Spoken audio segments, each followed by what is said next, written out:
அஸ்ஸலாமு அலைக்கும். Welcome to Khairun's kitchen.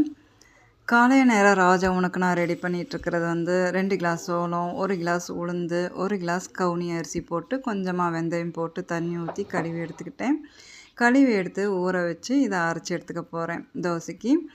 அடுத்து கார சட்னி. இந்த தோசைக்கு கார சட்னினா சூட் ஆகும். அதுக்காக கொஞ்சமாக ஆயில் விட்டு கடுகு, ஜீரகம், வெந்தயம், கருவேப்பிலை போட்டு அரைச்ச கார சட்னியும் ஊற்றி எண்ணெய் பிரிய விட்டு ஸ்டவ் ஆஃப் பண்ணிட போகிறேன். எம்டி ஸ்டமக்கெலாம் நாங்கள் எடுத்துக்கிட்டது ப்ளெயின் வார்ம் வாட்டர் எடுத்துக்கிட்டோம் 1 டம்ளர். டீ காஃபிலாம் அவாய்ட் பண்ணிக்கிட்டே வந்து இப்போ ஒரு நாளைக்கு ஒரு தடவை குடிக்கிற மாதிரி தான் இருக்குது. காஃபி அல்லது டீ ஏதோ ஒன்று எடுத்துக்கிறோம். டீ காஃபி ரொம்பவே குறைஞ்சிருச்சு நாங்கள் எடுத்துக்கிறது. காலை நேர ராஜா உணவெலாம் நாங்கள் எடுத்துக்கிட்டது மில்லட் தோசை, கார சட்னி, செவ்வாழை வாழைப்பழம், அக்ரோட், பாதாம், கருப்பு திராட்சை, பூசணி விதை, பேரிச்சம்பழம். இதான் எங்களுடைய காலை நேர ராஜா உணவாக இருந்தது.